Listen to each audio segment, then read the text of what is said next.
மகிழ்ச்சியான ஒரு விஷயம். அதை உங்களோட பகிர்ந்துக்கணும் அப்படின்றது தான் இந்த பதிவு. என்ன ஒரு மகிழ்ச்சியான விஷயம் அப்படின்னா, இன்றைக்கி காலகட்டத்தில் ஒரு காதல், ஒரு குடும்பத்தில் இருக்கக்கூடிய கணவன் மனைவி, இந்த உறவுகள்லாம் இந்த வேகமான உலகத்தில் ஒரு கேள்விக்குறியான பாதையை நோக்கி போகுது. ஆனால் அதெல்லாம் தாண்டி இன்றைக்கி நம்ம கிளினிக்கில் ஒரு அம்மா, ஒரு 75 வயசு ஐயாவும் ஒரு 70 வயசு ஒரு அம்மாவும் வந்துட்டு பேசிகிட்டு இருக்கும்போது அவங்க சொன்னாங்க, இந்த மாதிரி எங்கள் வீட்டுக்காரர் 2-3 நாளாக மோஷன் வரலைங்க, அது கொஞ்சம் பாருங்கள் அப்படின்னு சொன்னாங்க. சரிம்மா, டாக்டர் வருவார், வெயிட் பண்ணுங்கம்மா அப்படின்னு சொன்னேன். அப்புறம் சரின்னு சொல்லிட்டு அப்புறம் அந்த அம்மாட்ட பேசணும்னு தோணுச்சு, கூட்டு வரைச்சி பேசினேன். ஏம்மா என்ன பண்ணுறாரு ஐயா அப்படின்னு கேட்டேன். வேறு ஏதாவது கெட்ட பழக்கம் எதுனா இருக்கா இல்லை அப்படின்னு கேட்டேன்.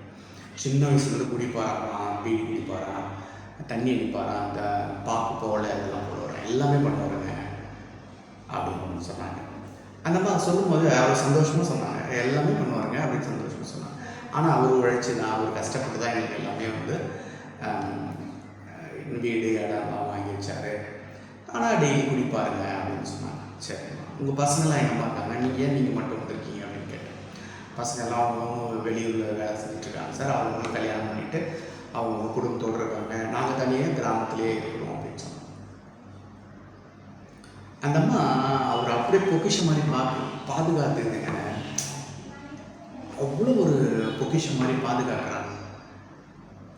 எப்படி நான் சொல்கிறதுன்னு தெரியல. நேற்று ஆடிப்பெருக்கு நானே டெய்லி போயிட்டு ஒயின் ஷாப்புக்கு போயிட்டு டாஸ்மாக் போயிட்டு நானே குவார்ட்டர்லாம் வாங்கி ஊற்றி கொடுப்பேன் சார். அவராக போனார்னா அதிகமாக பிடிச்சிடுவார், அதனால் நானே வீட்டில் வாங்கி வச்சுக்கிட்டு டெய்லி ஒரு குவார்ட்டர் வாங்கி வச்சுக்கிட்டு டெய்லி கொஞ்சம் கொஞ்சம் கொடுத்து 3 நாள் வரைக்கும் பிடிக்க வைப்பேன் சார். அப்புறம் ஏதாவது கொஞ்சம் சாப்பிடுவார், படுத்துக்குவார், இந்த மாதிரி போயிட்டு சார் சொன்னாங்க. அவ்வளோ ஏம்மா தண்ணி அடிக்கிறாரு, உங்களுக்கு அவர் மேலே கோபமே இல்லையா அப்படின்னு நான் கேட்டேன். அதுக்கு அந்த அம்மா என்ன சொன்னாங்க, சார் என் ஆசை சார், அது எந்த பிரச்சனையும் பண்ணாது சார், சாப்பிடும் படுத்துக்கும் சார், உழைக்கும் சார், கஷ்டப்படும் சார். சார் எவ்வளோ லவ் இல்லை, சின்ன வயசில் கல்லூரி காலங்களில்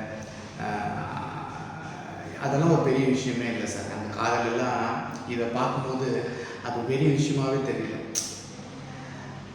மோஷன் வரல, யூரின் வரல அப்படின்னு படுத்துட்டு இருக்கும்போது, ஒரு பேரலைஸ் அட்டாக் வந்துருக்கும்போது, ஒரு ஹாஸ்பிட்டலைசேஷனில் இருக்கும்போது, ஒரு கணவனை மனைவியை கணவன் பார்த்துக்கிற அந்த உறவு இல்லைங்களா,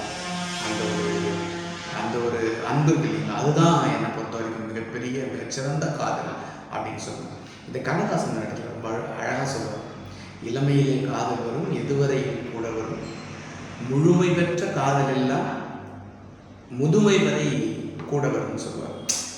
கண்ணதாசன் பாருங்களேன், எங்கே எந்த ஒரு விஷயம் வந்தாலும் கண்ணதாசனை தொட்டுக்காமல் போகவே முடியாது. அவ்வளோ அந்த காலையில் அந்த பாட்டியம்மாவையும் அந்த தாத்தாவையும் பார்த்த உடனே எனக்கு அவ்வளோ ஒரு சந்தோஷம். என்ன அப்படின்னா, இளமையிலே காதல் வரும், எதுவரையில் கூட வரும், முழுமை பெற்ற காதல் எல்லாம் முதுமை வரை ஓடி வரும்.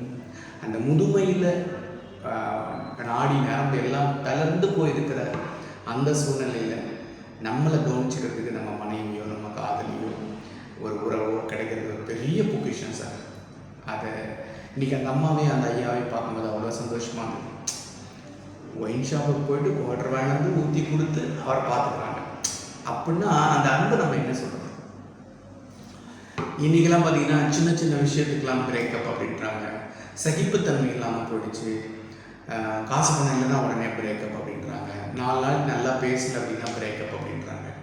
இது எல்லாத்துக்கும் மத்தியில் அவ்வளோ ஒரு அந்யோன்யமாக இன்னமும் 70களை கடந்தும் இன்றைக்கி ரொம்ப சந்தோஷமாக எங்கள் வீட்டுக்காரர் சரி பண்ணி அனுப்புங்க அப்படின்னு சொல்லிட்டு ஒரு அம்மா வராங்க அப்படிங்கும்போது அவங்கள பார்க்கும்போது எனக்கு அவ்வளோ ஒரு மகிழ்ச்சி, ஒரு சந்தோஷம் எல்லாமே இருந்தது. அப்போ தான் கண்ணதாசனுடைய அந்த பாடல்கள்லாம் ஞாபகத்துக்கு வந்தது, அந்த வரிகள் ஞாபகத்துக்கு வந்தது. அதே மாதிரி இன்னொரு படத்தில் கூட கண்ணதாசன் எழுதியிருப்பார், அவர் இல்லாமல் எனக்கு வேறு யாரடாகன்னா நான் அடைக்கலமாய் வந்தவர் தான் குரடாகன்னா, வளர்ந்த கலை மறந்துவிட்டால் கேளடா கண்ணா, நான் வடித்த வைத்த ஓவியத்தை பாரடா கண்ணா, இன்று வரை நடந்ததெல்லாம் போகட்டும் கண்ணா, இனி என்னிடத்தில் கோபமின்றி வாழ சொல் கண்ணா. இந்த குடும்ப உறவுகள் இருந்து கண்ணதாசனை கூட சொல்லிவிடவே முடியாது நண்பர்கள். அப்படி ஒரு அருமையான உறவு. வியட்நாம் வீடுன்னு ஒரு படத்தில் கண்ணதாசன் எழுதியிருப்பாரு, ஆலம் விழுதுகள் போல் உறவுகள் 1000 இருந்ததில்லை, வேறென நீ இருந்தாய் அதில் நான் விழுந்து விடாதிருந்தேன் அப்படின்னு சொல்லுவார். இன்னைக்கு நான் காலையில் இந்த பாட்டி மாமையும் அந்த தாத்தாவையும் பார்க்கும்போது அது மாதிரி தான் நினச்சேன். சார் யாருக்கு யார் வேறு அப்படின்றதுல எனக்கு தெரியல. ஆனால் 2 பேருமே அந்யோன்யத்தினுடைய சாட்சி, வாழும் நிகழ்காலத்தில் வாழக்கூடிய ஒரு அற்புதமான கப்பிள்ஸ் தான் அவங்க. அவரால் ஒன்றும் முடியல, அந்த அம்மா தான் தாங்கிட்டு இருக்காங்க. வார்த்தைகள் இல்லை சார், அவ்வளோ மகிழ்ச்சி அவங்க பார்க்கும்போது. நம்ம டாக்டருக்காக வெயிட் பண்ணிட்டு இருக்கோம். டாக்டர் முன்னே பார்ப்பாரு, பார்த்துட்டு அவங்க நல்லபடியாக ட்ரீட்மெண்ட் பண்ணி அனுப்புவோம்.